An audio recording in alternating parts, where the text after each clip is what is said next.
কেমন আছো তোমরা সবাই? আশা করছি খুব ভালো আছো, সুস্থ আছো। তোমাদের আশীর্বাদে, ঠাকুরের কৃপায় আমিও ভালো আছি, আমার ছেলেও ভালো আছে। তো দেখো, আজকে সকাল সকাল কিন্তু আমি ভিডিওটা স্টার্ট করতে পারিনি, কারণ আজকে আমরা এক জায়গায় যাব। ভীষণই তাড়াহুড়োর মধ্যে কাজগুলো আমি করে নিচ্ছি। তো সকালে কি করেছি না করেছি তোমাদের সঙ্গে কিছুই শেয়ার করতে পারিনি। তো এখন থেকেই আমি ভিডিওটা শুরু করলাম। তো সবাইকে অনেক অনেক ভালোবাসা, সবাইকে শুভ সকাল। এনপিআর ব্লগে সবাইকে স্বাগত। আমার নতুন একটি ভিডিওতে তোমাদেরকে অনেক অনেক স্বাগত জানাই। তো তোমরা সবাই কেমন আছো সবাই কমেন্টে জানিও। তো আমি এদিকে স্নান টান করে নিয়েছি। তো সকালে যা বাকি কাজ থেকে সব কিছুই আমি করে নিয়েছি। তো তোমরা তো জানোই যে সকালে আমি কি করি না করি। তো তবুও আজকে আর কি দেখাতে পারলাম না। তো ভীষণই খারাপ লাগছে। তো আমরা এক জায়গায় যাব আজকে। তো তোমরা ভিডিওটা দেখতে থাকো, আশা করছি তোমাদের খুব ভালো লাগবে। তো এইদিকে আমি স্নান করে নিয়েছি, আর বাবুও উঠে গেছে। বাবুকে এখন ফ্রেশ করিয়ে দেব, ওকে তারপর খাওয়াবো। তারপর আমি রান্নার ঘরের দিকে যাব, রান্না করব। তো তোমরা ভিডিওটা দেখতে থাকো, আশা করছি তোমাদের খুব ভালো লাগবে। আমরা যাব বিয়ে বাড়িতে। তো কার বিয়ে তো তোমাদেরকে সেটাই বলিনি। তো তোমরা বুঝতেই পারবে যে কার বিয়েতে যাব আমরা। তো ভিডিওটা স্কিপ না করে পুরোপুরি দেখতে থাকো, আশা করছি তোমরা বুঝতে পারবে। তো এইদিকে সকালে উঠে সব কিছু কাজ কমপ্লিট করে এইদিকে আমি রান্না বসিয়েছি। তো বাবু এইদিকে উঠে গেছে, ওকে নিয়ে রান্না বসিয়ে দিয়েছি। আর ওর ঠোঁটে দেখো কালকে রাত্রেবেলা ব্যথা পেয়েছে, তো রক্ত পড়ছিল, ঠোঁটটা ভীষণই ফুলে গেছে। আর রাত্রেবেলা প্রচণ্ড কান্না করেছে, তোমাদেরকে কি বলবো। আর দেখো, তোমরাই দেখো, ঠোঁটটা লাল হয়ে আছে। এরপর বাবুকে আমি ফ্রেশ করিয়ে দেব। তো ওর ম্যাগি আমি এইদিকে বসিয়ে দিয়েছি, রান্নাও বসিয়েছি, ওর ম্যাগিও বসিয়েছি। তারপর বাবুকে খাইয়ে দিয়েছি, আমি নিজেও খেয়েছি। তারপরে এদিকে তো তোমরা তো জানোই যে তোমাদের দাদা ভাই অনেক বেলা অবধি ঘুমায়। তো সেই কারণে সকালে বিছানাটা তোলা হয়নি।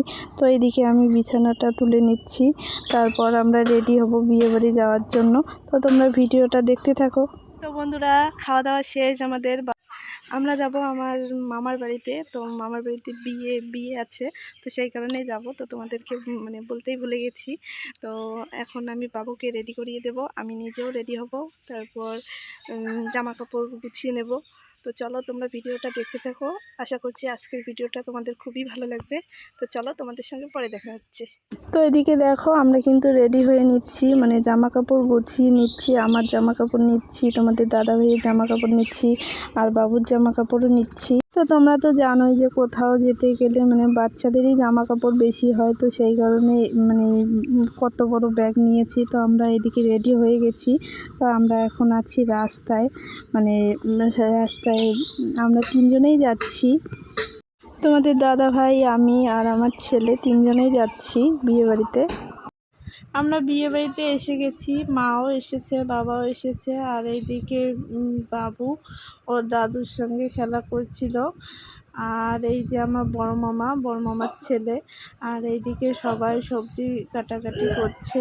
তো এইদিকে ওরা দাদু নাতি মিলে খেলতেছে। ভীষণই খুশি ছিল বাবু, কি বলবো আর তোমাদেরকে। তো বন্ধুরা, আমরা মামার বাড়িতে এসে গেছি। এসে যে আমি চেঞ্জ করে নিয়েছি, বাবুকে চেঞ্জ করে দিয়েছি। তারপর এখন সবজি কাটতে লাগবে। তো সবাই সবজি কাটতেছে, তোমরা তো দেখেইছো। তো এখন সবজি কাটবো। তো তোমরা ভিডিওটা দেখো। বন্ধুরা, এখন আমি কাজ করব। তো তোমরা তো দেখে বুঝেই গেছো যে অত লোকজন নেই, সেরকম করে বিয়ে হবে না। কিন্তু ছেলের বাড়িতেই বিয়ে হবে, আমার মামার বাড়িতেই বিয়ে হবে।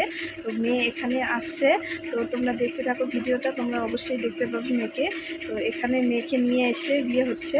তো সেরকম করে কিন্তু কোনো ধুমধাম করে বিয়ে হবে না, অল্প স্বল্পর মধ্যেই হবে। তো তোমরা ভিডিওটা দেখতে থাকো, আশা করছি তোমাদের খুব ভালো লাগবে। এদিকে কিন্তু মা বাবা রান্না বসিয়ে দিয়েছে। তো বেশি লোকজন বলেনি। তো তোমরা তো জানোই যে কীরকম করে বিয়ে হবে। তো সেই কারণে বেশি লোকজন বলেনি। তো যেটুকুই আর কি লোকজন হবে। তো এদিকে রান্না বসিয়ে দিয়েছে মা বাবা, মাছ ভাজা করছে। আর এদিকে পটল, পেঁয়াজ, আলু এইসব কাটাকাটি করছে সবাই। তো কি রান্না হবে তোমাদেরকে বলে দেই। পটল, আলু, ছোলা বুট দিয়ে রসা ছিল, তারপর মাছের ঝোল ছিল, পাঁঠার মাংস ছিল, তারপর চিপস ভাজা ছিল, তারপর হচ্ছে কী বলে আমের চাটনি ছিল। এইদিকে আমি বাবুদেরকে খাইয়ে দিচ্ছি, বাবুকে আর আমার ছেলেকে খাইয়ে দিচ্ছি, আমি নিজেও খেয়েছি। আর এইদিকে এটা হচ্ছে আমার দাদুর বাড়ি, তো তোমরা দেখে নাও, এটা হচ্ছে আমার দাদুর বাড়ি। তারপর কিন্তু আমরা পুজো দিতে যাচ্ছি। তো আমার যে মামার বিয়ে ছিল সেই মামা, তারপর আমার দিদা, আমার বড় মামি, তো আমরা কিন্তু এই যে পুজো দিতে যাচ্ছি এদিকে। তো মানে এটা বাড়ির পাশেই ওদের মানে ঠাকুর পাঠ আছে, তো এখানে পুজো দিচ্ছে। তো তোমরা ভিডিওটা দেখতে থাকো। তারপর এইদিকে কিন্তু শাঁখা পরতে এসে গেছে, নতুন মামিকে শাঁখা পরিয়ে আমি এইদিকে কিন্তু নতুন মামিকে রেডি করিয়ে দিচ্ছি। তো সবাই আমাকে বলছিল যে আমারই নাকি সব মানে নতুন মামিকে রেডি করিয়ে দিতে হবে, তো সেই কারণে আমি এইদিকে রেডি করিয়ে দিচ্ছি। তো তোমরা তো জানোই যে এটা কীরকম বিয়ে, তো সেই কারণে কিন্তু কোনো পার্লার আনেনি, তো আমি এইদিকে রেডি করিয়ে দিচ্ছি। তো তোমরা বলো যে কীরকম করে আমি সাজিয়ে দিয়েছি, তো সবাই কমেন্টে জানিও কীরকম হয়েছে। তো আমিও সেরকম করে পারি না, তবু আর কি দিয়েছি, মানে কোনো রকমেই আর কি দিয়েছি।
ফাইনালি বন্ধুরা, এই যে এইদিকে মামি রেডি হয়ে গেছে, মানে রেডি করে শেষ।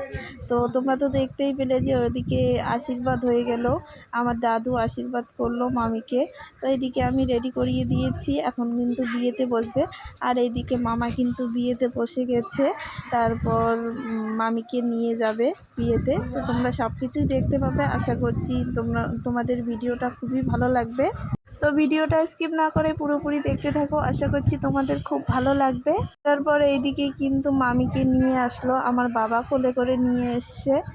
তো আমাদের মধ্যে কিন্তু অন্যরকম নিয়মেই বিয়ে হয়। তো তোমাদের মধ্যে কার কার কী নিয়মে বিয়ে হয়, তো তোমরা সবাই আমাকে একটু কমেন্ট করো।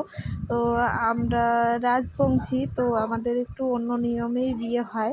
তো তোমরা দেখলে বুঝতেই পারবে যে কী নিয়মে বিয়ে হচ্ছে। বিয়ে বাড়িতে এসে আমাদের এরকম অবস্থা হবে আমরা কেউই ভাবতে পারিনি। বিয়ে শেষ হওয়ার পর এইদিকে মানে প্রচণ্ড পরিমাণে ঝড় বৃষ্টি শুরু হয়েছে, তোমাদেরকে আর কি বলবো। তো সেরকম করে আমি তোমাদের সঙ্গে কিছুই আর শেয়ার করতে পারিনি। বিয়ে শেষ হওয়ার পর এত ঝড় বৃষ্টি হয়েছে কি বলবো, আর এরকম ঝড় বৃষ্টি মনে হয় আগে কোনো দিনও হয়নি। মানে প্রচণ্ড পরিমাণে হাওয়া দিচ্ছিল আর প্রচণ্ড পরিমাণে মানে বিদ্যুৎ চমকাচ্ছিল। আমরা তো ভাবতেই পারিনি যে এরকমটা হবে বিয়েবাড়িতে এসে। তো মানে অনেক লোকজন ছিল, তো কারেন্টও ছিল না, তো তোমাদের সঙ্গে আর আমি কিছুই শেয়ার করতে পারিনি। বিয়ে খেতে এসে মানে জীবন নিয়েই টানাটানি এরকম অবস্থায় ছিলাম আমরা। তো মানে আমাদের জায়গায় তোমরা থাকলে হয়তো বুঝতে পারতে, এরকম ঝড় বৃষ্টি মনে হয় আগে কোনো দিনও হয়নি। তো আমি ভিডিও বেশি করিনি, এটুকুই ছিল। তো মানে এত পরিমাণে হাওয়া দিচ্ছিল কি বলবো আর তোমাদেরকে, মানে ভীষণই মানে ক্ষতি হয়েছে। এদিকে গাছপালাও অনেক ভেঙে গেছে, মানে ডালপালা সব কিছুই মানে ঘরের উপরে পড়েছে। তো আমি তোমাদেরকে কালকের ভিডিওতে সব কিছু দেখিয়ে দেবো, দেখিয়ে দিলে তোমরা হয়তো বুঝতে পারবে। তো এখন বুঝতে পারছো না, পরে হয়তো বুঝতে পারবে যে আমরা কি মানে কি ইসের মধ্যে দিয়ে গেছি। তো বন্ধুরা, ভিডিওটা আমি এখানেই শেষ করছি। যদি কিছু ভালো লেগে থাকে তাহলে লাইক কমেন্ট শেয়ার করো, সাবস্ক্রাইব করতে একদমই ভুলো না। আর তোমাদের মধ্যে কার কার এরকম নিয়মে বিয়ে হয় তো তোমরা সবাই কমেন্ট করে জানিও। তো তোমরা সবাই ভালো থেকো, সুস্থ থেকো, আমাদেরকেও একটু আশীর্বাদ করো, আমরা যেন ভালো থাকি, সুস্থ থাকি। তো তোমাদের সঙ্গে পরের একটি নতুন ভিডিওতে দেখা হবে। তো চলো, টাটা।